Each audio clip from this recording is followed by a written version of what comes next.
کہ اے ایمان والو اللہ سے ڈرو جیسا اسے ڈرنے کا حق ہے، اور ہرگز نہ مرنا مگر مسلمان۔ تمہیں موت آئے تو ایمان پر آئے، مرو تو موت ایمان پر آئے۔ اگر دنیا سے تم اپنا ایمان برباد کر کے آئے تو یہ سمجھ لو کہ پھر چاہے جتنے بھی اچھے عمل کر گا، خاتمہ اگر ایمان پر ہوا ہے تو بندہ نجات پائے گا، اور اگر خاتمہ ایمان پر نہیں ہوا تو ہرگز نجات نہ پا سکے۔ ایمان شرط ہے جنت میں داخلے کے لیے، ایمان شرط ہے۔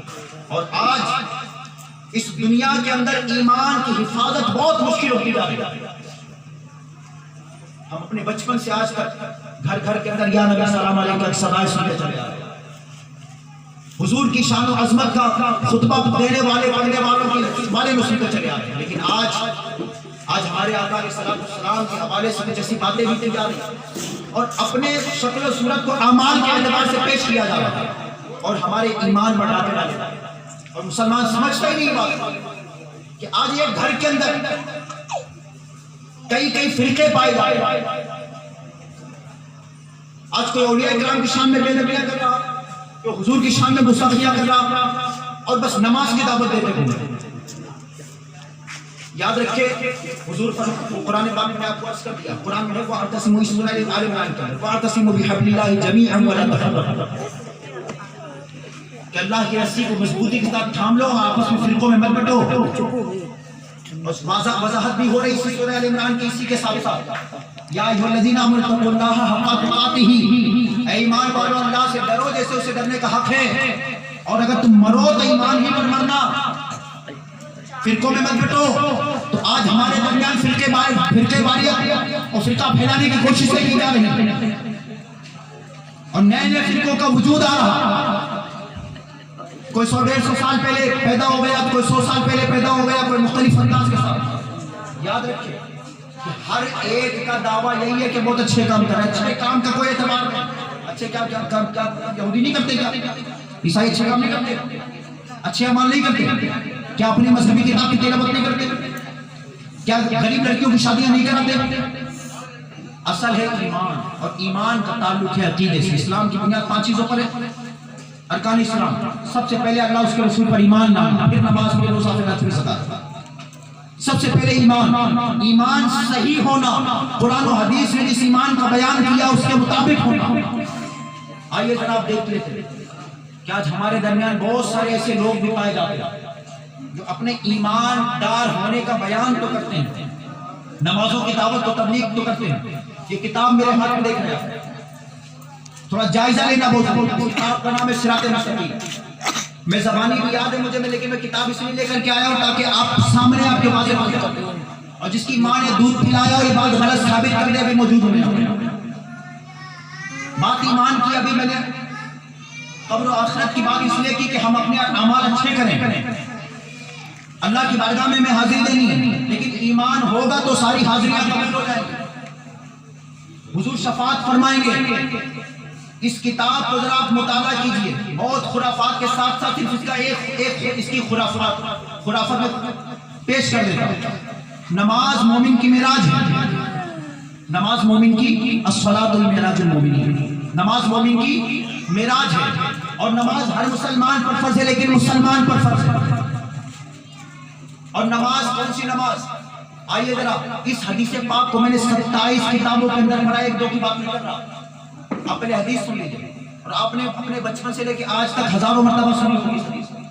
ہمارے آقا صلی اللہ علیہ وسلم جنگ سے واپسی پر مقام صحابہ میں ٹھہر گئے، صحابہ موجود ہیں، حضور نے عصر کی نماز پڑھی ہوئی ہے۔ اب اطمینان سے میری گفتگو سنیے، حضور نے عصر کی نماز پڑھی ہے، اور حضرت علی نے عصر کی نماز نہیں پڑھی۔ سرکار صلی اللہ علیہ وسلم نے حضرت علی کو بلایا، اور سرکار علیہ السلام، حضور علیہ السلام حضرت علی کے زانوں پر سر مبارک رکھ کر آرام فرما رہے ہیں، زانوں مبارک پر آرام فرمانے لگے۔ حضرت علی نے نماز نہیں پڑھی اور حضور سے عرض بھی نہیں کیا، یہاں تک کہ سورج ڈوب جاتا، سورج ڈوب جاتا ہے۔ اب حضرت علی رضی اللہ تعالیٰ عنہ چونکہ نمازی ہیں، اور اس نماز کی عصر کی نماز کی بالخصوص حفاظت کا اللہ نے فرمایا۔ اب عصر کی نماز نہیں پڑھی، سورج ڈوب گیا، حضرت علی کی آنکھوں سے آنسو بہے۔ محدثین کہتے ہیں یا تو اس وقت سرکار صلی اللہ علیہ وسلم پر وحی نازل ہو رہی تھی، یا تو حضرت علی کا امتحان لیا جا رہا ہے کہ نماز پڑھتے ہیں کہ میرے ادب کا خیال رکھتے ہیں۔ عصر کی نماز نہیں پڑھی، حضرت علی نے حضور کو جگایا نہیں کہ یا رسول اللہ مجھے نماز پڑھنی ہے، سورج ڈوب جاتا ہے۔ حضرت علی کے جب آنکھوں سے آنسو بہے، چہرے مصطفیٰ پر آئے، حضور بیدار ہو گئے۔ سرکار نے پوچھا، حدیث کے الفاظ ہیں، سرکار نے پوچھا اے علی تمہیں کس چیز نے رلایا؟ حضرت علی عرض کرتے آقا میری عصر کی نماز جاتی رہی، تو سرکار نے یہ فرمایا علی نماز کیوں پڑھتا تھا؟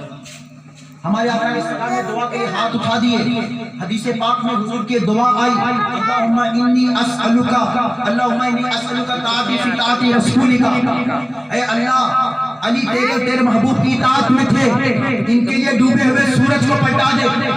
حضرت علی کے لیے سورج پلٹ آیا۔ حضرت اسماء یہ منظر دیکھ رہی تھی کہ سورج ڈوب چکا تھا، لیکن میں نے دیکھا کہ مکے کی پہاڑیوں پر دوبارہ سے سورج نمودار ہوتا ہے، ہوا ہے۔ حضرت علی نماز پڑھ رہے ہیں، جب تک حضرت علی نماز نہیں پڑھ لیتے سورج نہیں ڈوبے گا، جب حضرت علی نماز پڑھ چکے تب جا کر سورج ڈوبا۔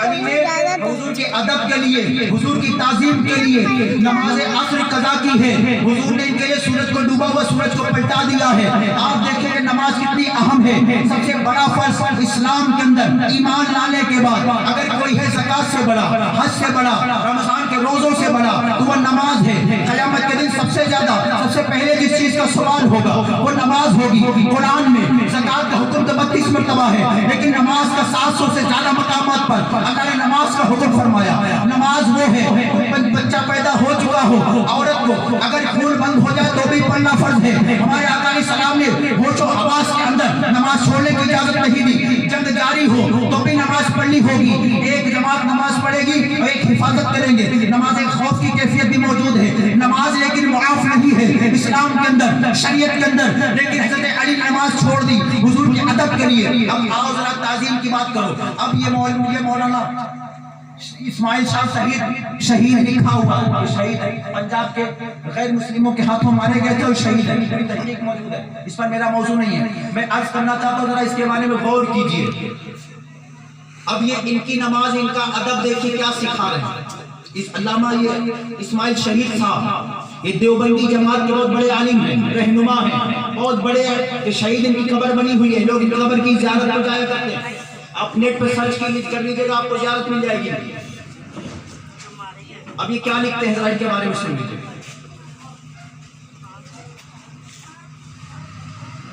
اس میں لکھا ہے کہ اور جس شخص پر یہ مقام کھل جاتا ہے وہ جانتا ہے کون سا مقام آگے سنیں۔ انہوں نے نماز کی اہمیت بیان کرتے ہوئے، نماز کے باطنی معاملات کو بیان کرتے ہوئے، پیچھے پورا میری کتاب پوری پڑھی ہوں میں نے، لکھتے ہیں کہ ہاں زنا کے وسوسے سے اپنی بیوی کی مجامعت میں خیال بہتر ہے، یعنی بیوی کے میاں بیوی کے درمیان جو خصوصی تعلقات تنہائی کے ہوتے ہیں اس کے بارے میں خیال بہتر ہے کس سے؟ اور شیخ یا اسی جیسے اور بزرگوں کی طرف خواہ جناب رسالت معاب ہی ہوں، یعنی حضور صلی اللہ علیہ وسلم ہی ہوں، اپنی ہمت کو لگا دینا اپنے بیل اور گدھے کی صورت میں مستغرق یعنی ڈوب جانے سے برا ہے، کیونکہ شیخ کا خیال تو تعظیم اور بزرگی کے ساتھ انسان کے دل میں چمٹ جاتا ہے، اور بیل اور گدھے کے خیال کو نہ تو اس قدر پیچیدگی ہوتی ہے اور نہ تعظیم، بلکہ حقیر اور ذلیل ہوتا ہے، اور غیر کی یہ تعظیم اور بزرگی جو نماز میں ملحوظ ہو وہ شرک کی طرف کھینچ کر لے جائے گا۔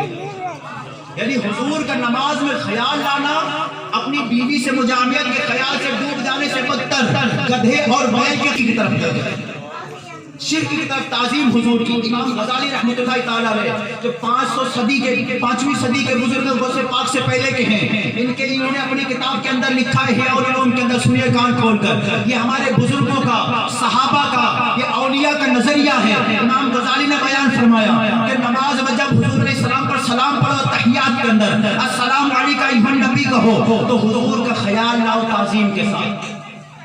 یہ حضور کا خیال لانے کا ہمیں تعلیم دی جا رہی ہے، اور یہ کہہ رہے ہیں تعظیم کے ساتھ اگر حضور کا خیال آئے، یہ کتاب اگر حضور کا نام اس کے اندر نہ ہوتا تو میں اس کتاب کو چلانے کا جذبہ رکھتا ہوں، لیکن یہ کتاب چونکہ حضور کے نام بھی اس میں موجود ہیں، یہ ہے کتاب کتاب کی اصل یہ صراط مستقیم جس کے باپ اور ماں نے اس کو جنا ہوا مجھ سے آگے بات کرے اس پر. یہ کتاب فارسی کے اندر بھی ہے. یہ کتاب میں اردو کے سامنے آپ کے سامنے پیش کر رہا ہوں. اس کا مکتبہ بھی دیکھ لیجیے, دارالکتاب دیوبند یوپی. آگے آپ چلیں. یہ حفظ الایمان مولانا اشرف علی تھانوی صاحب کی حفظ الایمان نام کی کتاب کو دیکھیں. ایمان کی حفاظت والی کتاب ہے یہ بھائی. کیسے ایمان کی حفاظت کی جا رہی ہے, توجہ کیجئے گا, غور کیجئے میرے اس بات پر. اب یہ مولانا اشرف علی تھانوی صاحب حکیم الامت ہیں, تبلیغی جماعت کے دیوبندی کے حکیم الامت ہیں. انہوں نے ذرا حضور علیہ السلام کے بارے میں کیا الفاظ استعمال کیے, ذرا سنیے گا. میں موضوع پورا نہیں لیتا, ورنہ میرے پاس پورا اس کا موضوع ہے ان کے رد پر. درود پاک پڑھ, اللہم صلی وسلم وبارک علی سیدنا و مولانا محمد النبی الامی الحبیب العالی القدر العظیم الجاہ وعلی آلہ وصحبہ وسلم. دیکھیے ذرا, یہ بعض علم غیب, ان سے علم غیب کے حوالے سے سوال ہوا تھا, حضور کے علم غیب کے حوالے. سورہ التکویر کے اندر اللہ فرماتا ہے وما هو علی الغیب بضنین, اور یہ نبی غیب بتانے میں بخیل نہیں, یہ نبی غیب بتانے میں بخیل نہیں. فلا یظہر علی غیبہ, یہ آیت مبارکہ اس طرح کی کئی ساری موجود ہیں. الرحمن علم القرآن, رحمان نے سکھایا اپنے محبوب کو قرآن. اور یہ قرآن کے بارے میں کیا فرمایا, وَنَزَّلْنَا عَلَيْكَ الْكِتَابَ تِبْيَانًا لِكُلِّ شَيْءٍ, یہ وہ اے محبوب نزلنا, ہم نے وہ کتاب آپ پر نازل فرمائی جس میں ہر چیز کا روشن بیان ہے. معراج کی رات ہے, میں نے کہا تھا پورا موضوع میں اس کو چھیڑ نہیں رہا تھا, لیکن بات آ جاتی ہے بار بار. معراج کی رات جب ہمارے آقا دنا کی منزل پر پہنچے نا, جب دنا کی منزل میں پہنچے تو ہمارے آقا علیہ السلام فرماتے ہیں کہ رأیت ربی فی احسن صورت, میں نے اپنے رب کو حسین صورت میں دیکھا. مشکات شریف کی حدیث ہے. پھر فرماتے میرے رب نے میرے کندھے پر اپنے دستے قدرت رکھا جسے میں نے ٹھنڈک محسوس کی. مبارک حدیث کے الفاظ فعلمت ما فی السماوات والارض, اور جو کچھ زمین و آسمان کے اندر سب میں نے جان لیا. بخاری شریف کی حدیث پاک موجود ہے. حضرت فاروق اعظم فرماتے ہیں کہ پیارے مصطفیٰ صلی اللہ علیہ وسلم منبر نور پر تشریف فرما ہوئے, منبر پر آئے اور آپ نے ابتدا سے لے کر قیامت تک جو کچھ ہوا, جو کچھ ہونے والا تھا, تمام چیزوں کا بیان فرما دیا. یہ حضور کا بہت بڑا معجزہ ہے کہ قیامت تک کے معاملات میں سارا بیان فرما دینا. حضرت فاروق اعظم فرماتے کہ ان میں سے جو جس باتوں کو یاد رکھ سکا یاد رکھ سکا, تو قیامت تک کی ساری باتوں کا بیان کر دیا جا رہا. الرحمن علم القرآن, رحمان نے سکھایا اپنے محبوب کو قرآن, اور قرآن پاک کے اندر ہر چیز کا روشن بیان ہے. حضرت علی سورہ فاتحہ کی تفسیر میں فرماتے ہیں کہ میں صرف سورہ فاتحہ کی تفسیر میں 70 اونٹوں کو بھر سکتا ہوں. یہ حضرت علی کی علم کی شان ہے. میرے آقا تو ان کے بھی آقا ہیں, امام الانبیاء ہیں. ہمارے آقا علیہ السلام کی شان غیب کی باتیں کرتے ہو. بخاری شریف کے دن میرے کار موضوع بہت طویل ہے. جب ہمارے آقا معراج پر تشریف لے چلے اور مسجد حرام سے مسجد اقصی تک, سبحان الذی اسری بعبدہ لیلا من المسجد الحرام الى المسجد الاقصی, جب ہمارے آقا من المسجد الحرام الى المسجد الاقصی, مسجد حرام سے مسجد اقصی کی طرف چلے, تو بخاری شریف کا حدیث پاک ہے. ہمارے آقا علیہ السلام نے ملاحظہ فرمایا کہ حضرت موسیٰ علیہ السلام سرخ ٹیلے پر حضرت موسیٰ علیہ السلام کی مزار مبارک تھی. حضور فرماتے کہ میں نے دیکھا وہ قائم یصلی فی قبرہ, کہ میں نے دیکھا کہ حضرت موسیٰ علیہ السلام اپنی قبر میں نماز پڑھ رہے ہیں. معراج پر حضور براق پر سوار ہو کر آسمانوں پر سے گزر رہے ہیں, اور قبر کے اندر حضور موسیٰ علیہ السلام کی نماز کو ملاحظہ فرما رہے ہیں, اور یہ بھی بتا رہے کہ نماز پڑھ رہے ہیں, یہ بھی بتا رہے کہ کھڑے ہیں. قبر پر سے مٹی ہوتی ہے لیکن نماز پڑھ رہے ہیں. میرے آقا کا علم دیکھو, لوگوں کو سمجھ میں نہیں آتی. اور یہ کیا کہہ رہے ہیں, ان کی بات سن لو. بعض علم غیب, کل علم غیب کی بات کرتے ہوئے لکھ رہے ہیں, جناب ان کی باتیں سنو. کہتے ہیں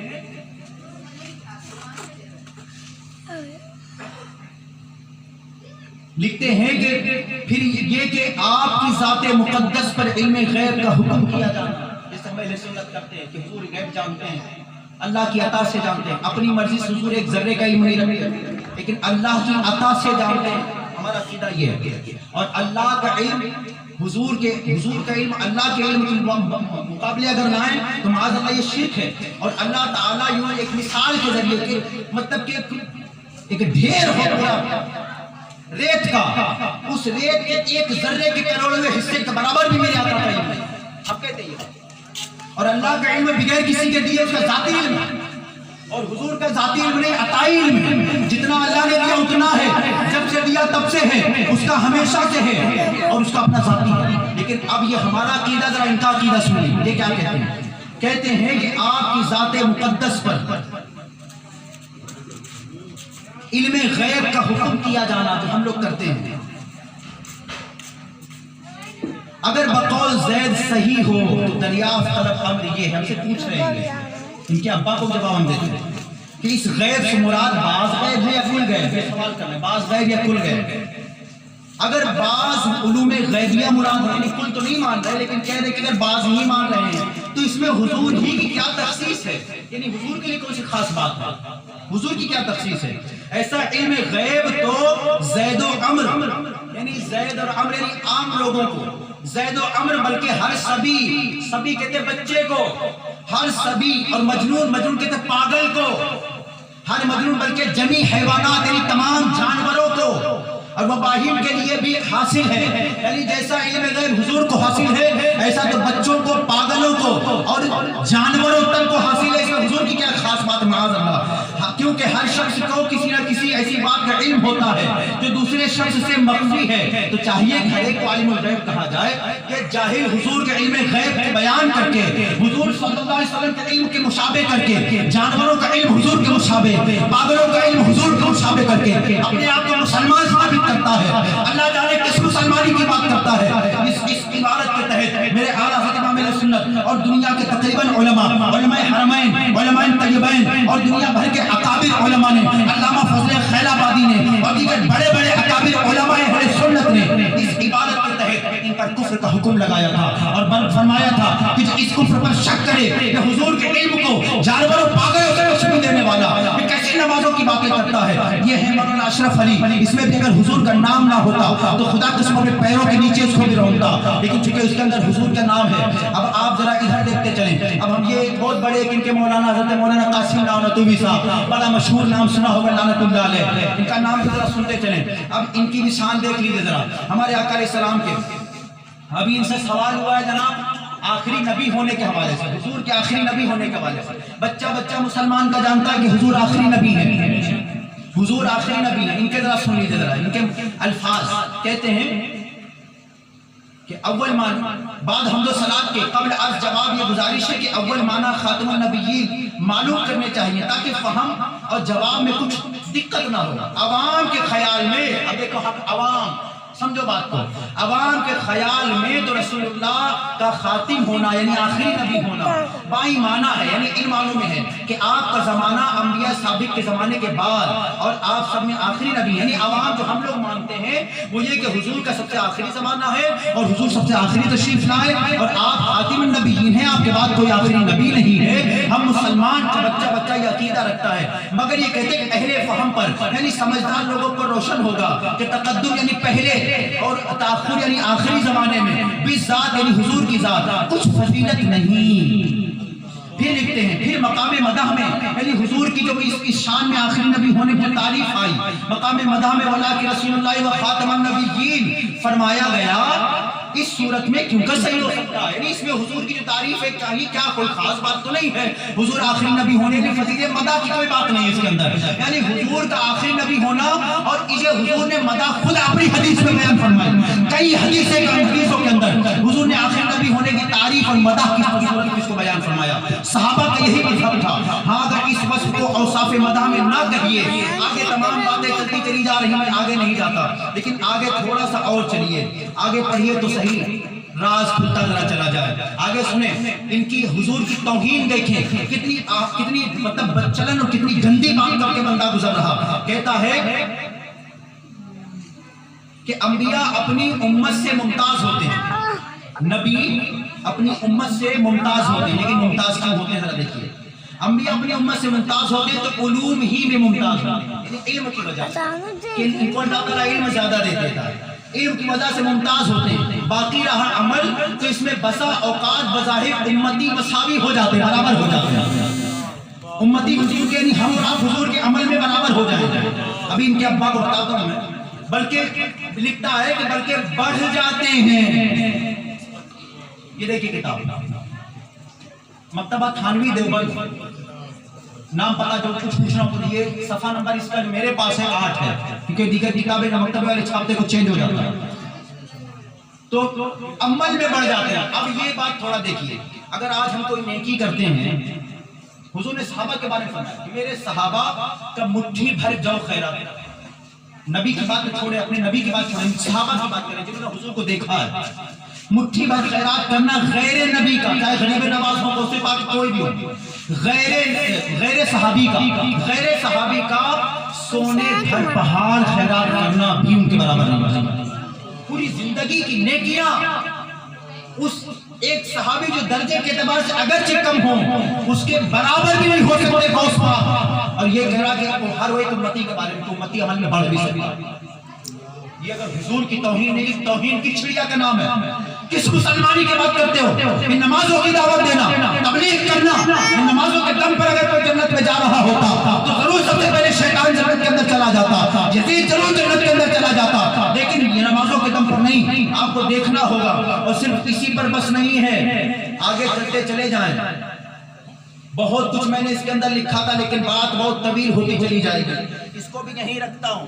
ذرا یہ بھی چھوڑ دیجئے، ابھی بہت کچھ میں چھوڑ رہا ہوں اس کے اندر۔ یہ کتاب دیکھ لیجئے، مولانا شاہ اسماعیل شہید دیوبندی صاحب کی، بہت بڑے علامہ ہیں، بہت بڑے ولی گزرے ہیں ان کے، ہمارے نہیں، ان کے ولی بہت بڑے ولی ہیں۔ کتاب کا نام تقویت الایمان، ایمان کو تقویت دینے والی، یہ ایمان کو تقویت دے گی۔ اس کتاب کے بارے میں جب میں عرض کروں، میں نے سارے نشانات لگا رکھے ہیں، بہت سارے نشانات اس کے اندر میرے موجود ہیں۔ اس کتاب کے اندر یہاں تک لکھا ہے کہ چھوٹی مخلوق ہو یا بڑی، اللہ کی شان کے آگے معاذ اللہ چمار سے بھی زیادہ ذلیل ہے۔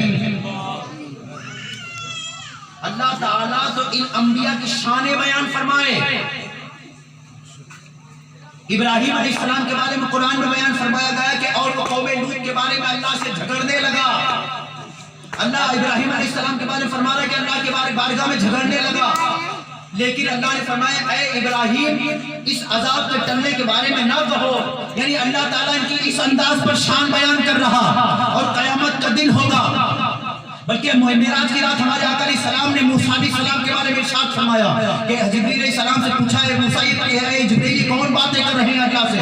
جبریل علیہ السلام نے کہا کہ موسیٰ علیہ السلام اللہ سے باتیں کر رہے ہیں۔ تو حضور نے فرمایا کہ اپنے رب پر اتنا سخت ہوتے ہیں، تو حضرت جبریل علیہ السلام عرض کرتے آقا ان کا رب جانتا ہے کہ موسیٰ علیہ السلام کے کلام میں سختی ہے، تو اللہ تعالیٰ ان کے سب کلامی کو بھی مطلب کہ اپنی بارگاہ میں قبول فرما رہا۔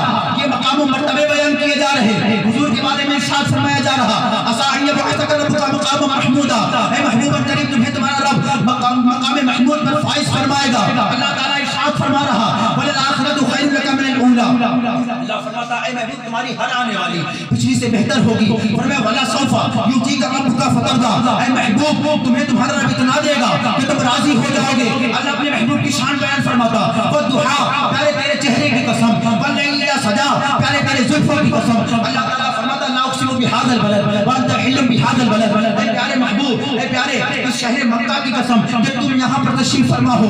حضور کی شان بیان کی جا رہی، قسم اس لیے یاد فرمائی جا رہی کہ محبوب جلوہ بار ہیں۔ اللہ فرماتا والعصر إِنَّ الْإِنسَانَ لَفِي خُسْرٍ، محبوب کے زمانے کی قسم کہ تمام آدمی نقصان میں ہیں۔ اللہ محبوب کے زمانے کی قسم یاد فرمائے، اور یہ محبوبین کے بارے میں، اللہ کے حبیب کے بارے میں ایک چمار کے الفاظ استعمال کر رہے ہیں، یہ چوڑے چمار کی باتیں کر رہے ہیں۔ کوئی چھوٹی مخلوق ہو یا بڑی مخلوق اللہ کے نزدیک چمار سے بھی زیادہ ذلیل ہے۔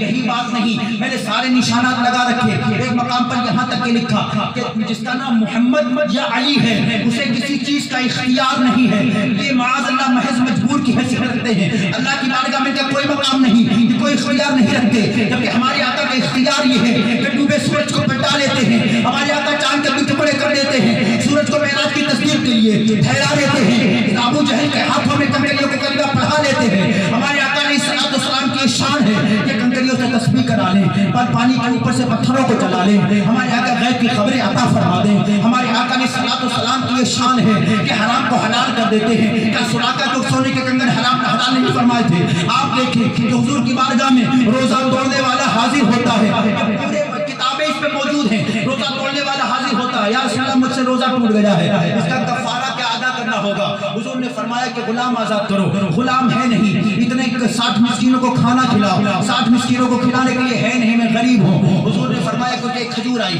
کچھ کھجور نے حضور نے فرمایا تم اس کو تقسیم کر دو، جو مدینے کے اندر سب سے غریب ہو۔ وہ عرض کرتا ہے یا رسول اللہ میں ہی سب سے زیادہ غریب ہوں۔ حضور علیہ السلام کے اس فرمانے پر اس نے کہا میں ہی غریب ہوں، یعنی جو وہ خود ہی استعمال کر لے خود ہی کھا گیا۔ جبکہ قیامت تک کے لیے قانون قرآن نے بیان کیا ہے کہ اگر کسی کا روزہ ٹوٹے اس کو کفارہ دینا ہوگا، غلام آزاد کرنا ہوگا، یا 60 روزے رکھنے ہوں گے، یا غلام آزاد نہیں کر سکتا کفارہ یہ ادا کرے کہ وہ جناب 60 مسکینوں کو کھانا کھلائے، پیدر پہ 60 روزے رکھے، لیکن حضور نے اس کو ادا فرما دیا ایک ٹوکری کھجوروں کے ذریعے سے. آپ دیکھو تو صحیح, ہمارے آقا سونے کے کنگن حلال فرما دے, ہمارے آقا کفارہ حلال فرما دے, بلکہ ایک صحابی کو 2 وقت کی نماز کے عوض میں حضور نے کلمہ پڑھا دیا. اس نے کہا کہ میں 2 وقت کی نماز پڑھوں گا, 5 وقت کی نماز نہیں پڑھوں گا. حضور نے اس کے لیے فرما دیا. ایک صحابی نے حضور علیہ السلام کی بارگاہ میں حاضر کی قربانی پہلے کر لی تھی, تو سرکار نے فرمایا کیا تم نے سنا نہیں کہ اللہ اس کے رسول پر سبقت نہ لے جاؤ, چونکہ سورہ حجرات کے اندر یہ بات بیان کی جا چکی تھی. ہمارے آقا علیہ السلام نے اسے فرمایا, صحابی نے کہا یا رسول اللہ میرے پاس اب تو کوئی چیز قربانی کے لیے میں کیا کروں. فرمایا کہ میں عرض کی کہ آقا میرے پاس 6 مہینے کا ایک بچہ ہے, کیا میں اس کو قربانی کر سکتا ہوں؟ سال بھر سے کم بچے کی قربانی نہیں ہو سکتی, بکرے یا دمبے کی, لیکن حضور نے 6 مہینے کے بچے کی قربانی کی اس کو اجازت عطا فرما دی, اور اس 6 مہینے کے بچے کی قربانی کی. یہ ساری حدیثوں کے اندر باتیں موجود ہیں. یہ کہتے ہیں جس کا نام محمد یا علی ہے اسے کسی چیز کا اختیار نہیں. ہمارے آقا کو اللہ نے وہ اختیار دیا ہے قیامت کے دن جس کی چاہیں گے شفاعت فرمائیں گے. ہمارے آقا علیہ السلام کی شان و عظمت یہ ہے جو آن کی آن میں ہمارے آقا مسجد حرام سے مسجد اقصی 7 آسمانوں کی سیر کر کے وراء الورا عرش اعظم سے بھی وراء الورا لامکان جا کے تشریف لے آئے. نعرہ تکبیر, نعرہ تکبیر. ایک نہیں, ابھی تو کتاب میں لائے ہی نہیں, کتاب رشیدیہ, اس میں ان اللہ علی کل شیء قدیر سورہ بقرہ کی 20 آیت مبارکہ, اس کے تحت لکھا کہ اللہ تعالیٰ جھوٹ بول سکتا ہے کیونکہ اللہ ہر چیز پر قادر ہے. اس جاہل کو یہ نہیں پتا کہ کہاں کے بارے میں حکم ہے. ان اللہ علی کل شیء قدیر, کہ بے شک اللہ ہر ممکن پر قادر ہے, محال زیر قدرت نہیں. ہم مسلمانوں کا یہ عقیدہ, میرے ایک بندے سے اس پر 2 سال بات چلی اور اس نے برابر کہا کہ ہمارے مجمع میں توبہ کریں گے, مجمع سے فرار ہوتا رہا. آج تک اس نے توبہ نہ کی. بار بار بلایا گیا, فلاں مولانا آئیں گے ان سے آپ سے بات کریں گے. فلاں مولانا نے اشرف علی تھانوی لیا قبر, اشرف علی تھانوی کو لاؤ نا سامنے. ان اللہ علی کل شیء قدیر, اللہ ہر چیز پر قادر ہے. میری بات تھی اللہ ہر چیز پر قادر ہے, تو میں نے سوال قائم کر دیا. اس نے کہا اگر ہر چیز پر قادر نہیں مانو گے تو اگر ہمارے مولانا نے یہ بات لکھ دی کہ اللہ ہر چیز پر قادر ہے تو جھوٹ بول سکتا لیکن بولے گا نہیں. ہم نے کہا جھوٹ عیب ہے اور میرا رب سبحان ہے, سبحان ہر عیب سے پاک ہے, ہر کمزوری سے پاک ہے, ہر نقص سے پاک ہے. وہ تم جس خدا کو مانتے ہو وہ عیبی ہوگا, وہ شرابی اور کبابی جھوٹا مکار ہوگا. ہم جس رب کو ہم مسلمان مانتے ہیں وہ ہر عیب سے پاک ہے, وہ ہر نقص سے پاک ہے, وہ تمہارا رب ہے. ہمارا رب ہمیں کھلاتا پلاتا ہے, جس نے ہمیں پیدا کیا ہے وہ ہر عیب سے پاک. میں نے اس سے کہا اگر چل تیری بات مانتے ہیں کہ اللہ ہر چیز پر قادر ہے, اگر اس کی قدرت میں یہ بات نہ مانی جائے تو اللہ کی قدرت سے خارج مان رہے. تو ہم نے کہا یہ بتا کہ اللہ تبارک و تعالیٰ کیا اپنا دوسرا خدا بنا سکتا ہے؟ دوسرا خدا بنا سکتا ہے؟ تو اب وہ سانپ سن گئے اس کے پوری طریقے سے, اس کی عقل کے پرخشے اڑ گئی. کون سی بات چھوڑ دی؟ ہم نے کہا جب کر سکتا ہے ہر چیز پر قادر, دوسرا خدا بنا لے, کیوں نہیں قادر اس پر؟ یہ تو نہیں ہو سکتا. ہم نے کہا نہیں ہو سکتا نا ابا, اسی تو میں نے کہا تھا کہ محال ہے. اور اللہ کے زیر قدرت وہ چیزیں آتی جو ممکنات میں ہیں. قرآن کہاں نازل ہو رہا؟ عالم امکان, میں نے بیان کے شروع میں کیا باتیں سمجھائی دیا, عالم برزخ, عالم ارواح, عالم امکان, عالم آخرت, کیا سمجھایا گیا؟ یہ عالم امکان جہاں ممکنات کو اللہ پیدا فرمائے گا تو دوسرا خدا ہونا محال ہے. اگر ممکن مانو گے تو شرک ہوگا, اگر دوسرا خدا ممکن مانو گے تو شرک ہوگا, اور اللہ شرک سے پاک ہے, شریک ہونے سے پاک ہے. اس کی طرح دوسرا خدا نہیں ہو سکتا, لہذا محال ماننا پڑے گا. اسی طرح اللہ کے اندر عیب کو محال ماننا پڑے گا. عیب ہے اور اللہ ہر عیب سے پاک ہے, تو ماننا پڑے گا کہ اللہ کی توہین کی, اور جو اللہ کی توہین کرے وہ اسلام و قرآن کے روح سے کافر ہوتا ہے. اور یہ بات اگر نہیں سمجھ میں آتی تو میرے آقا کا پورا رسالہ سبحان الصبوح پڑھ لیجئے. سبحان الصبوح, جو خدا کو جھوٹا بنائے پھر بھی مسلمان رہے. مولوی رشید احمد گنگوہی پھر بھی مسلمان رہے. کون سی مسلمانی؟ اس اسلام کی بات, نماز تو مومن سے پوچھی جائے گی, حج تو مومن سے پوچھا جائے گا, زکات تو مومن سے پوچھی جائے گی, ماں باپ کی اطاعت و خدمت تو مومن سے پوچھی جائے گی. جو ایمان گوا چکا, اللہ کو گالیاں بک کے, رسول اللہ کی توہین کر کے, بلکہ یہاں تک کہ بات بیان کی گئی کہ شیطان کے لیے تو قرآن و حدیث سے علم کی نص موجود ہے, اتنی صراحت کے ساتھ بات موجود ہے, لیکن حضور کے لیے علم کی کوئی نص موجود نہیں. یعنی شیطان اتنا پیارا, اتنا ان کے گھر کا اپنا پریوارک ہو گیا کہ اس کے لیے قرآن و حدیث میں نص موجود ہے, اور حضور کے علم غیب میں کوئی نص موجود ہے. تو حضور کی گالیاں بکو. کہتے کہ حضور صلی اللہ علیہ وسلم ہمارے اظہر بھائی شاید بیٹھے ہوں گے یہ کہیں ہیں ہاتھ اٹھائے اظہر بھائی. مدینے تو نہیں چلے گئے. ان سے کسی نے کہا تھا ہمارے پرانے کانفرنس کے اندر کہ کیا یار تم دعوت اسلامی والی یہ بات بتاتے رہتے ہو کہ حضور قیامت کے دن شفاعت کریں گے شفاعت کریں گے. شفاعت یعنی اللہ کی بارگاہ میں سفارش گناہگار ہوگا. کیا شفاعت کریں گے؟ کیا حضور کو پتا ہے کہ وہ بخش دیے جائیں گے؟ استغفر اللہ. اتنا غصہ آیا تھا. ہم نے ان سے برجستہ جملے کہے اگر موجود ہوتی یاد ہوں تو ہم نے کہا آپ کے سامنے سے کہتے اگر میرے سامنا کہا ہوتا جیل ہوتی کچھ بھی ادھر کم از کم ٹیٹوا تو ضرور دبا اس کو مار تو ضرور دے کہ حضور کی بخشش. ہم مسلمانوں کا عقیدہ یہ ہے کہ ہمارے آقا صلی اللہ علیہ وسلم جنت کے مالک ہیں. جسے چاہیں گے جنت عطا فرمائیں گے. جی ہاں خلق کے حاکم ہو تو پولیس والے کا سیاہ تم سے ملا جو ملا تم پہ کرو رو کرو. ہمارا عقیدہ یہ حضور جس کو چاہیں گے اور حضور معصوم ہیں. معصوم قیامت کا یہ باتیں اس کے اندر لکھی ہیں. ان کا عقیدہ صفے صفے پر بدتمیزیاں بے ادبیاں گستاخیاں.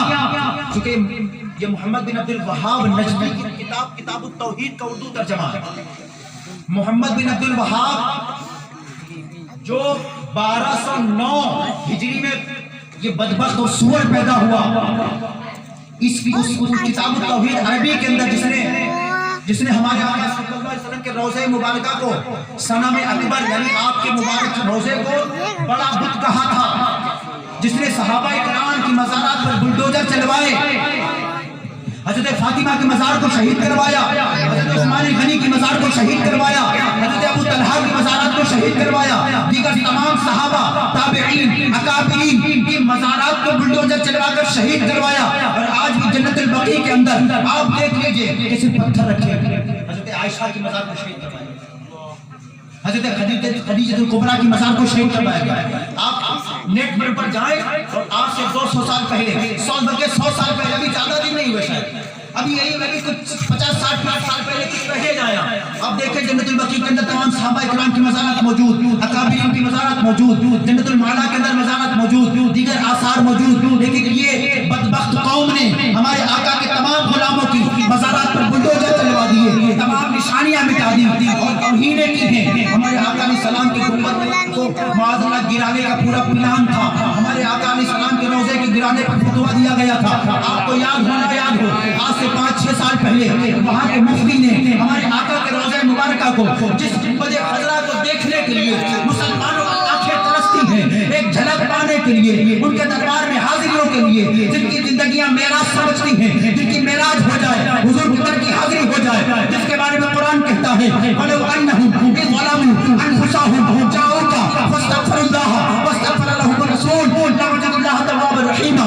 کہ اور جب لوگ اپنی جانوں پر ظلم کریں تو محبوب آپ کی بارگاہ میں آ جائے اور رسول ان کے لیے شفاعت کرے اللہ تعالیٰ ان کو معاف فرما دے گا. اللہ تعالیٰ نے رسول کے پاک کی حاضری کو ارشاد فرمایا اور یہ کہتے ہیں کہ ان کے مبارک مزار کو شہید کریں. یہ ہے کون سا اسلام؟ یہ دو داڑھی ٹوپی اور کرتا پیجامہ دیکھ کر اپنی آخرت کو داؤں پر مت لگانا.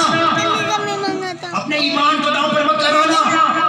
یاد رکھ لیجئے سورہ فتح کی آیت نمبر 9 کے اندر اللہ ارشاد فرماتا وَتُعَزِّرُهُ وَلِتُؤْمِنُوا بِاللَّهِ وَرَسُولِهِ وَتُعَزِّرُهُ وَتُوَقِّرُهُ وَتُسَبِّحُوهُ بُكْرَةً وَأَصِيلًا. اللہ ارشاد فرماتا تاکہ اے لوگوں تم ایمان لاؤ اللہ پر اس کے رسول پر وَتُعَزِّرُوهُ وَتُوَقِّرُوهُ اور رسول کی تعظیم و توقیر کرو اور اللہ کی صبح شام پاکی بولو. ایمان لاؤ اللہ کے رسول پر پھر تعظیم و توقیر کو پہلے بیان کیا عبادت کا بیان کیا ایمان اس کے بعد تعظیم و توقیر. آپ نے نہیں دیکھا کہ غار ثور کے اندر ہمارے آقا صلی اللہ علیہ وسلم کی تعظیم کی خاطر صدیق اکبر نے آپ کو جگایا نہیں سانپ سے ڈسوا لیا. کہ آپ نے مقام صحابہ کو نہیں دیکھا حضرت علی نے حضور کی تعظیم کی خاطر نماز کو چھوڑ دی. کیا آپ نے نہیں دیکھا کہ صحابہ کرام حضور کے بال کی تعظیم کرتے تھے حضور کے مبارک وضو سے گرنے والے پانی کے قطرات کی تعظیم کرتے تھے. کیا آپ نے نہیں پڑھا کہ حضور کے ناخن کی تعظیم کی جاتی تھی آپ کے رومال کی تعظیم کی جاتی تھی آپ کے مکان کی تعظیم کی جاتی تھی آپ کی آنکھ کی تعظیم کی جاتی تھی آپ کے شہر کی تعظیم کی جاتی ہے آپ کے گمروزے کی تعظیم کی جاتی ہے آپ کی گلیوں کی تعظیم کی جاتی ہے آپ کی آنکھ کی تعظیم کی جاتی ہے آپ کے ارشادات کی تعظیم کی جاتی ہے آپ کی حدیثوں کی تعظیم کی جاتی ہے اللہ علیہ وسلم سے کتنی تعظیم فرماتے تھے کہ ہمارے آقا اسلام کے بال کی تعظیم کر رہے، ہمارے آقا کے ناخن کی تعظیم کر رہے، لیکن یہ ہے ہمارے آقا کی توہین کرنا۔ تو تبھی تو میرے اعلیٰ حضرت نے کہا تھا نا کہ شرک ٹھہرے جس میں تعظیم حبیب اس برے مذہب کی لعنت کا مقام ہے۔ تعظیم جس میں شرک، حضور کی تعظیم، نماز میں خیال آئے تعظیم کے ساتھ نماز نہیں ہوگی، یہ شرک کی طرف لے جائے گا۔ دونوں سے شرک، ہمیں شرک تمہارا ہے کون سا؟ تمہارے باپ کو شرک کی تعظیم شرک کسے کہتے ہیں؟ آؤ میں تمہیں بتاتا ہوں، تمہارے ابا نے نصیحت کیا شرک کی تعریف کیا۔ شرک یہ ہے کہ اللہ کی ذات یا صفات میں کسی کو شریک کرنا، خدا سمجھ کے شریک کرنا، خدا سمجھ کے شریک کرنا۔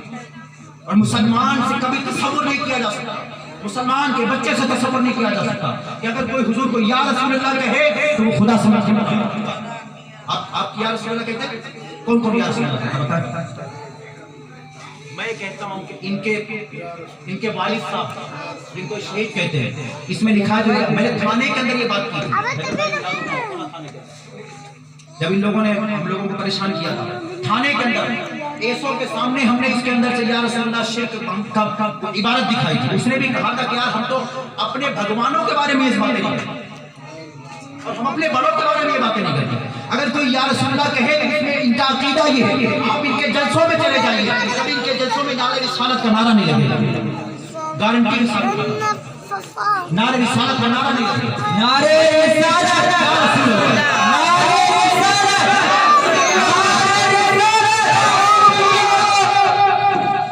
اس میں لکھا ہے یا رسول اللہ کہتا ہے وہ مشرک ہو جائے۔ کہ اللہ کے علاوہ کسی کو واجب الوجود ماننا، ہو سکتا ہے اردو المشکل ہو، جو سن رہے ہو میری بات کو نہ سمجھ پا رہے ہو، آپ سمجھ پا رہے ہو، آپ سمجھے میری بات، ہر ایک کو سمجھانے کا قائل نہیں۔ واجب الوجود کا مطلب ہوتا ہے جو ذات ہمیشہ سے ہو اس کا ہمیشہ رہنا ضروری، یہ واجب الوجود، اور یہ ذات صرف اللہ کی ہمیشہ سے۔ حضور ہمیشہ سے نہیں تھے، حضور ہمیشہ سے نہیں تھے، جب سے اللہ نے پیدا کیا تب سے حضور، اور حضور ممکن الوجود ہے، ممکن الوجود، جن کا پیدا ہونا ممکن تھا اللہ ان کو پیدا کیا، اور حضور اللہ کے بندے ہیں، عبدہ و رسول، اللہ کے بندے ہیں، لیکن آپ کی اصل نور ہے۔ کبھی موقع ملا اس پر میرا بیان، اگر موقع ملا تو انشاءاللہ میں اس کروں گا۔ تو ہم حضور کو اللہ کا بندہ مانتے ہیں، حضور کو پکارتے ہیں، اور ہمارا عقیدہ اس عالم امکان کے اندر کہ ہمارے حضور پکار سنتے ہیں، جہاں سے اللہ چاہتا اتنا سنتے ہیں، جتنا اللہ چاہتا اتنا سنتے ہیں، لیکن اللہ کا سننا لامحدود، اس کی کوئی حد نہیں، حضور کا سننا محدود حد کے اندر۔ یہ سب عقیدے بیان ہوئے ہیں، ہماری کھلی کتاب ہے۔ اگر ہمارے یہاں اہل سنت کی کوئی غلطیاں کرتا ہے تو اس کی غلطی ہے، عقیدے سے ہمارے ساتھ بولتا ہے۔ اگر کوئی مزار پر سجدہ کرتا ہے جا کے تو سجدہ حرام ہے، مزار پر سجدہ نہیں کیا جا سکتا، ہاں لیکن اس کو کافر نہیں کہہ سکتے۔ ہمارے یہاں تو وہ تبلیغی جماعت والے آپ یہی کہتے رہتے ہیں جو مزار پر سجدہ کرے تو مشرک ہو جاتا ہے۔ پیارے آدمی، پیارے کہیں کہ کیا سڑے آدمی کیا کہنا چاہیے؟ یہ سجدہ مسلمان عبادت کا نہیں کر رہا، تعظیم کا کر رہا، اور ہماری شریعت کے اندر، حضور کی شریعت کے اندر تعظیم کا سجدہ حرام ہے۔ حرام کرنے سے کوئی کافر نہیں ہو جاتا، مشرک نہیں ہو جاتا، ورنہ آدم علیہ السلام کو سجدہ جو کیا سورہ بقرہ کے اندر موجود ہے، فسجدوا الا ابلیس، سب نے سجدہ کیا تھا سوائے ابلیس کے۔ اس سجدے کو کیا کہا اللہ نے؟ کیا معاذ اللہ ان کو خدا سمجھ کے سجدہ کیا؟ نہ، سجدہ یہ تعظیم کا تھا۔ یوسف علیہ السلام کو سجدہ کیا جاتا تھا، سب سجدہ کرتے تھے، قرآن میں موجود ہے۔ یہ سجدہ کون سا تھا؟ یہ سجدہ تھا تعظیم کا۔ اب اس شریعت کے اندر حضور کی بارگاہ میں صدیق اکبر نے کہا تھا یا رسول اللہ جب آپ کو بکری سجدہ کرتی ہے، آپ کو اونٹ سجدہ کرتا ہے، تو ہم بھی آپ کو سجدہ کرنا چاہتے ہیں، ہمارے بھی دل کی خواہش ہے۔ تو حضور نے فرمایا تھا کہ اگر میں کسی کو سجدے کا حکم دیتا تو میں بیویوں کو حکم دیتا کہ اپنے شوہر کو سجدہ کرنا۔ تو حضور نے سجدے کی اجازت نہیں دی، خواہش صحابہ کے دل کے اندر تھی، خواہش تو تھی، تو یہ تعظیم کا سجدہ تھا، اور تعظیمی سجدہ پہلے کی شریعتوں کے اندر جائز تھا، ہماری شریعت کے اندر حرام، لیکن شرک کہاں سے بنا؟ بارات کے اندر ڈھولک بجائے شرک ہو گیا، میں کون سا شرک ہے؟ خدا سمجھ کے ڈھولک بجا لیتے کیا؟ یہ کہتے گناہ ہے؟ ہاں بات چیزیں ہیں ہمارے یہاں غلط، قوالیوں میں غیر شرعی چیزیں، مزارات میں جا کے طواف کرنا، سجدہ کرنا، غیر جو مروجہ تعزیہ، ہر تعزیہ نہیں، اس کی تفصیل ہے، کبھی بیان ہوگا تو انشاءاللہ اس میں مروجہ تعزیہ جو ناجائز اور حرام طریقہ، وہ طریقہ غم منانا، مسیح خوانی، یہ غلط چیزیں ہیں جو اہل سنت میں اس کا کوئی تعلق نہیں۔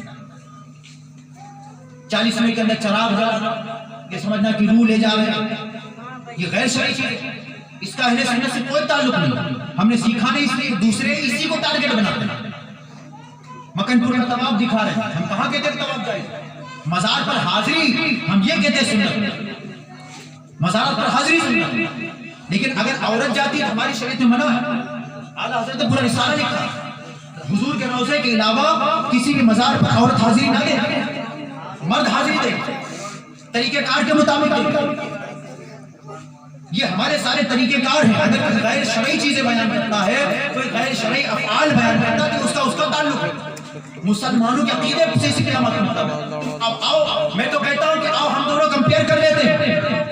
تم اپنا عقیدہ بیان کر کے تبلیغ کرو، ہم اپنا عقیدہ بیان کر کے تبلیغ کرتے ہیں۔ تم اپنا عقیدہ بیان کر کے تبلیغ کرو کہ آؤ ہماری اس جماعت کے اندر جس کا عقیدہ ہے کہ جس کا نام محمد یا علی ہے، اسے کسی چیز کا اختیار نہیں۔ آؤ ہماری اس جماعت کے اندر جس کا عقیدہ یہ ہے کہ جو چھوٹی مخلوق ہو یا بڑی مخلوق وہ اللہ کے نزدیک چمار سے بھی زیادہ ذلیل ہے۔ آؤ جس کا یہ عقیدہ ہے کہ جس کو دیوار کے پیچھے کا بھی علم نہیں، یعنی حضور کو دیوار کے پیچھے کا بھی علم نہیں، آؤ ہماری اس جماعت کے اندر جس کا یہ عقیدہ ہے کہ حضور صلی اللہ علیہ وسلم مر کے مٹی میں مل گئے۔ تقویۃ الایمان کے اندر لکھا کہ حضور علیہ السلام مر کے مٹی میں مل گئے۔ کہ جس کا یہ عقیدہ ہے کہ جس کا علم حضور کا علم، جیسا حضور کا علم تھا ایسا جانوروں کو بھی ہے، پاگلوں کو بھی ہے، مجنون کو بھی ہے، بچوں کا بھی ہے۔ اور جس کا یہ عقیدہ ہے اس طرح سے تبلیغ کرو کہ اگر نماز میں حضور کا خیال آ جائے تو یہ شرک کی طرف لے کے جاتا ہے، اس طرح سے تم بھی تبلیغ کرو۔ ہم اپنے عقیدوں کے بھی بیان کرتے ہیں کہ ہماری اس جماعت کے اندر اہل سنت کے اندر جس کا یہ عقیدہ ہے کہ حضور مالک کو مختار ہے، اللہ نے حضور مالک کو مختار بنایا ہے، جس کا یہ عقیدہ ہے کہ حضور حاضر و ناظر ہے، جس کا یہ عقیدہ ہے کہ اللہ نے اپنے نور کے فیض سے حضور کو بنایا ہے، جس کا یہ عقیدہ ہے کہ ہمارے رسول ہماری طرح بشر نہیں بلکہ نوری بشر ہیں لیکن لباس بشر میں ہے۔ آؤ جن کا یہ عقیدہ ہے کہ اللہ نے جن کو علم غیب عطا فرمایا ہے، عطائی علم غیب ہے، جن کا یہ عقیدہ ہے کہ حضور حیات ہیں، حقیقی حیات، جسمانی حیات کے ساتھ حیات ہے۔ آؤ جن کا یہ عقیدہ ہے کہ حضور کو میلاد جب ہم پڑھتے ہیں تو حضور کو یہ اختیار دیا گیا ہے کہ حضور جہاں چاہیں آ جا سکتے ہیں، جن کا یہ عقیدہ ہے کہ حضور ہماری پکار کو سنتے ہیں۔ آؤ دونوں اس طرح سے اپنے عقیدے کا بیان کرتے ہیں۔ ایک اسٹیج تم بھی لگاؤ، ایک اسٹیج ہم بھی لگاتے ہیں، بڑا مجمع جمع کرتے ہیں، دونوں اپنے اپنے عقیدے کا بیان کرتے ہیں۔ تم بھی نماز کی بات کرنا، پھر ہم بھی نماز کی بات کریں گے، تب دیکھتے ہیں کہ کون کس کے ساتھ ہوتا ہے، کون ایمان کے ساتھ، کون کفر کے ساتھ ہوتا ہے، کون عشق رسول کے ساتھ، کون جناب گستاخ رسول کے ساتھ ہوتا ہے، عاشق رسول کون ہوتا ہے اور گستاخ رسول، تب جا کے بات کریں۔ صرف اس پہ بات نہیں ہو جاتی۔ اللہ تعالیٰ ہمارے ایمان و عقیدے کی حفاظت فرمائے۔ اللہ نے فرما دیا یا ایھا الذین آمنوا اتقوا اللہ حق تقاتہ ولا تموتن الا وانتم مسلمون، کہ اے ایمان والو اللہ سے ڈرو جیسے سے ڈرنے کا حق ہے اور ہرگز نہ مرنا مگر مسلمان۔ کہیں ایسا نہ ہو کہ تمہارے ایمان برباد کر دیے جائیں، لہذا تم اور تمہارے گھر والے ہمیشہ سے اہل سنت رہے، مسلمان رہے، سنی رہے، میلاد منانے والے رہے، حضور کو پکارنے والے رہے۔ آپ بھی اسی عقیدے پر قائم رہیں، نمازیں مسجدوں کے اندر پڑھیں۔ نماز کی بڑی بات کی جاتی، نماز کہیں بھی پڑھو۔ میں بات سیدھے بات عرض کرتا تو نماز کی 6 شرطیں ہیں، نماز کی امام بنانے کے لیے 6 شرائط ہیں۔ یہ احناف کے نزدیک، جو اپنے آپ کو حنفی کہتے ہیں، تبلیغی جماعت میں ان کو بھی کہتا ہوں تم بھی غور کر لینا، یہ تمام کے تمام احناف کے نزدیک، علماء حنفی کے نزدیک یہ 6 شرطیں امام کے لیے ضروری اور لازم ہیں۔ نمبر 1 صحیح العقیدہ سنی ہونا، یعنی صحیح العقیدہ مسلمان ہونا۔ نمبر 2 مرد ہونا۔ نمبر 3 عاقل ہونا۔ نمبر 4 غیر معذور ہونا۔ نمبر 5 قرآن کا صحیح ہونا، اور نمبر 6 بالغ ہونا۔ عاقل ہونا، بالغ ہونا، مرد ہونا، قرآن کا صحیح ہونا، اور سب سے پہلی شرط تھی صحیح العقیدہ ہونا، اور آخری شرط یہ ہے کہ غیر معذور ہونا۔ پھر سے صحیح العقیدہ ہونا، عاقل ہونا، بالغ ہونا، مرد ہونا، قرآن کا صحیح ہونا اور غیر معذور ہونا۔ غیر معذور کا مطلب یہ کہ اس کو ریح خارج ہونے کا مسئلہ، بیماری کے طور پر نہ ہو، پیشاب کے قطرے کا مرض نہ ہو، کوئی ایسا مرض نہ ہو جس سے معذور ہو، اور قرآن صحیح مخالف کے ساتھ پڑھنا جانتا، عاقل ہو، پاگل امامت نہیں کر سکتا، یہ نیند پاگل امامت نہیں کر سکتا، بالغ ہو نابالغ امام نہیں بن سکتا، مرد ہو عورت امامت نہیں کر سکتی۔ اسی طرح اس کا سب سے پہلا صحیح عقیدہ مسلمان ہونا ضروری ہے۔ یہ لوگ کہتے ہیں نماز کہیں بھی پڑھو، کالے کے پیچھے پڑھو پیلے کے پیچھے پڑھو، یہ کون سی نماز ہو؟ نماز احرام ترین عبادت کہیں بھی پڑھ لیں، قیامت کے دن سب سے پہلے نماز پوچھی جائے، کہیں بھی پڑھ لیں۔ نماز کیا سمجھا ہے؟ نماز ہوا ہے صلاۃ معراج المومنین، کہ نماز مومنین کی معراج ہے۔ نماز اللہ کی بارگاہ میں مقبولیت دلاتی ہے، نماز اللہ کی بارگاہ کو مقبول بندہ بنا دیتی ہے۔ تو تم کہتے ہو کہیں بھی پڑھ لیں، کون سی نماز؟ نماز کی پہلی شرط ہے، اس کے بعد باقی شرط ہے کہ کوئی مرد ہو، بالغ ہو، عاقل ہو، قرآن غیر معذور ہو، صحیح عقیدہ ہے کہ نہیں۔ یہ حنفیوں کے نزدیک سب سے اہم بات ہے، اپنے کو جو بھی حنفی کہتے ہیں۔ میں نے اس پہ پورا ایک بیان کیا تھا، ایک دیوبندی نماز پڑھا رہا تھا اور اسی مسجد کے اندر میں نے بیان کیا، ہمارے ساتھ کچھ تھوڑا ایٹھن دکھائی اس نے، ہمارے کسی نے پکڑ لیا کہ جواب اگر زیادہ ایٹھنے کی کوشش کی تو یہ پہ ہنومان بنا دوں بات جو ہو رہی اس کو جواب دے۔ میں نے کہا کہ اپنا مسلمان ہونا ثابت کرو، امام تو بعد میں بنو گے، تم ہماری مسجد کے اندر تم نے امامت کے مسئلے پر تم نے کھڑے ہونے کی ہمت کیسے کی؟ اتنا پھیلانا چاہتے ہو مسلمانوں کے درمیان، فرقہ پرستی پھیلانا چاہتے ہو مسلمانوں کے درمیان؟ کیا تمہیں پتہ نہیں تھا کہ مسجد سنیوں کی؟ یہ پتا تھا تم کیوں مسئلے پر کھڑے؟ ہمیں پتا ہوتا ہے ہماری سنیوں کی، تم کیوں آئے یہاں؟ سیدھی سیدھی بات، ہماری مسجد ہے تم کیوں داخل دخل دیتے؟ ہمارا امام نہیں، ٹوپی داڑھی کی آڑ میں مسلمان ہونا ثابت کر، یہ امامت کی 6 شرط ہے، تب تم مسئلے پر کھڑا ہو جائے۔ سیدھے سیدھے بیان، میں نے عقائد کھول کر بیان، میں اس بارے کا کبھی بیان نہیں کرتا، زندگی میں دوسری بار بیان کر رہا ہوں، تیسری بار۔ آج تک کہ اگر بلا مبالغہ ہوں تو شاید 1000 مرتبہ بیان کیا ہوگا، کم نہ ہوگا، روزانہ ہی بیان میرا ہوتا کہیں نہ کہیں، لیکن یہ دوسری یا تیسری مرتبہ مجھے یہ موضوع کرنے کی ضرورت نہیں رہی، بولنا پڑ رہا ہے مجھے، لوگ سمجھ ہی نہیں میری بات کو، کہاں کا کہاں چلے جا رہے ہیں، سلام دعا کی جا رہی ہے۔ یار آپ کے باپ کو کوئی گالی بکے تو آپ اس کے دشمن بن جاتے ہو، اور آپ کے نبی کی شان میں توہین کی جا رہی ہے، آپ کے نبی کے جانور اور پاگلوں سے مشابہت دی جا رہی ہے، اور آپ اس کو سلام کرتے ہوئے اس کی داڑھی ٹوپی اور ملا گیری کا خیال کرتے ہو۔ آپ ملا کو مانو گے، رسول اللہ کو مانو؟ آپ نے کس کا کلمہ پڑھا ہے؟ اللہ کے رسول کا کلمہ پڑھا۔ شفاعت کس سے لینی ہے؟ اللہ کے رسول سے لینی ہے۔ جنت کس کی ہے؟ ہمارے آقا کی جنت۔ نہ اٹھ سکے گا قیامت تک، مصطفیٰ نے زلزلہ سے نکال دیا۔ آج لے ان کی پناہ، آج مدد مانگو سے۔ ایک طریقہ تھا، سچے توبہ کر لیتا ہوں، سچی توبہ کرتا۔ میں کتاب لانے کی مجھے کوئی حاجت تھی نہیں، میں زبانی ساری باتیں بیان کرتا، اس لیے لانا کہ ہو سکتا کوئی پاگل آ کے بیٹھ جاتا میرے سامنے، کہاں لکھا ہے؟ آج کل یہ بھی چل رہا ہے، کہاں لکھا ہے؟ یہ جیسا لکھا ہے، یہ لکھا ہے۔ تو اب جب تک کہ کوئی ان کو کافر نہیں جانے، کوئی کہے ہم ان کو ان سے کیا مطلب، ہم تو نماز روزے کی دعوت دے رہے ہیں، تو نماز روزے کی دعوت دے رہے تھے، ان کو مسلمان کیوں جانتے ہو، ان کی کتابیں کیوں پڑھتے ہو؟ فضائل اعمال لکھی گئی تو فضائل اعمال جنہوں نے لکھی وہ کس سے تعلق رکھتے تھے؟ کس سے تعلق رکھتے تھے؟ ہمارے حکیم الامت کون ہے؟ مجدد کس کو مانا ہے تم نے؟ یہ کون بتائے گا؟ خالی میں تسبیح گھمانے سے جنت میں چلے جاؤ، پکڑاؤ کسی غیر مسلم کو تسبیح گھما لے، چلا جا جنت میں۔ جنت تمہارے باپ کی ہے، یہی نا؟ جنت تمہارے باپ کی ہے۔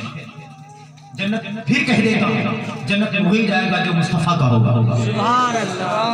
پڑھتے ہیں تو غیر بھی کلمات سے جنت اسے ملے گی جو ہوگا رسول۔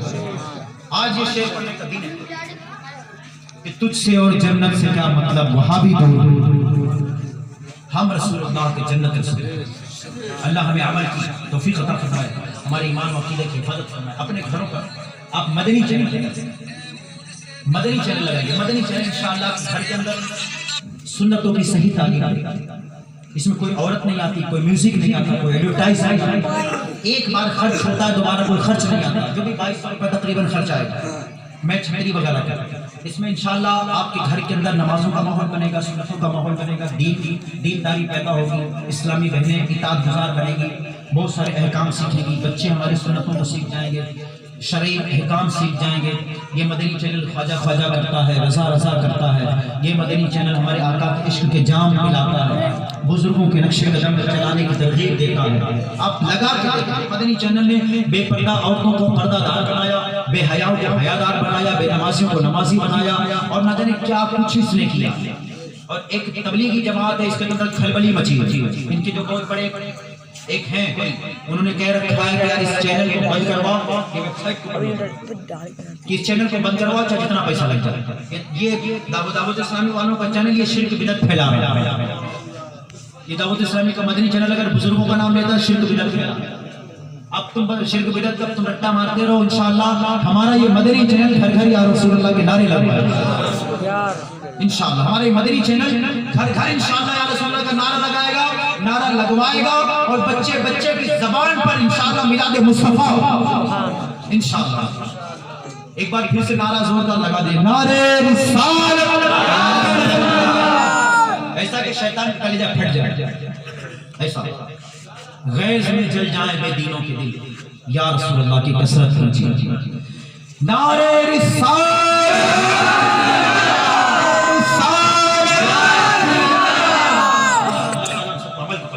وہ کہتی آگئی.